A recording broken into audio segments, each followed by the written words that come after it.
Ladies and gentlemen, how's it going? Once again, I'm Nev from Nev's Tech, but otherwise known as your friendly neighborhood basement dweller that got some new swag from the secondhand store.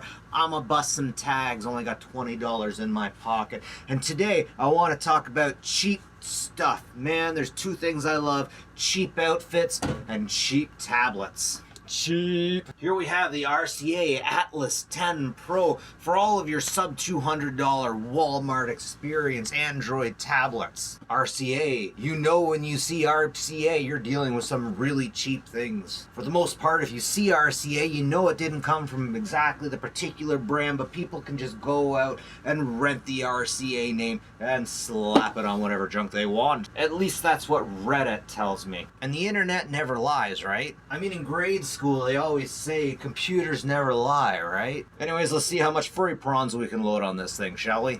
So once we get this bad boy out of the box, we find out pretty quickly that the keys are very small and there's a little bit of lag, probably because perhaps this thing connects with Bluetooth. It's not the kind of thing that I can really show on camera and get through very well. Oh, maybe I can. But you can definitely notice it if you're really used to using a mouse. It is something you can get used to. One of the awesome parts about this tablet is it actually has the Google Play Store.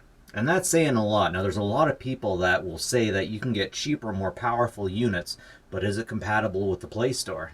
Once again, we only have Android 9 on here, and every other unit that I'm seeing for about the same price range has Android 10. I gotta say though, that fact really hasn't stopped me at all on this unit. Now, the biggest thing that has stopped me on this is the power. Check that out, only 632. This is Passmark Benchmark.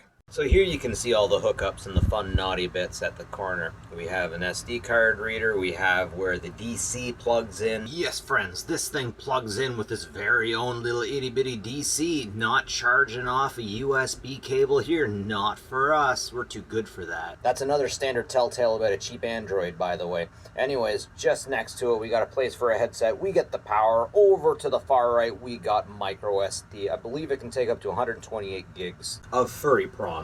That's actually a lot of furry prawns. The keys are too small, but if you have to get used to it, if you have to get on Skype or whatever, then it'll work. You'll get used to it. At the very tippy top, you'll see we have the volume, we have the video, and we have the fingerprints. And here we have the speaker. Oh, look how cute. It is so cute. Nothing on the bottom, nothing fun. You're not a hacker unless you have stickers. I wonder what kind of stickers Russian hackers use. Colonel, what do you think? Yeah, so how's this for benchmark? This thing benchmarks at 600.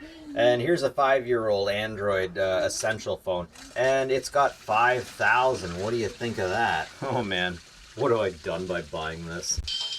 Check this shit out. It can play Doom too. And there's a lot to be said about that, am I right, my boys? Well, Transformers Earth Wars works on here, but it's pretty rough. Kind of laggy. YouTube Kids will work on this, which is great for these little guys. Careful. And just like that, it's gone. Looks like somebody forgot their hearing aid. Anyways, this thing would be a lot better if it had a single USB input on the side of it. Unfortunately, that didn't happen. I could really trick this thing out if I had a single USB port. But that ain't gonna happen. Not today, Galvatron. Anyways, folks, that's it from me, Nev from Nev's Tech, but otherwise known as your friendly neighborhood basement dweller. Take care of each other, folks. Catch you later. Have a good one.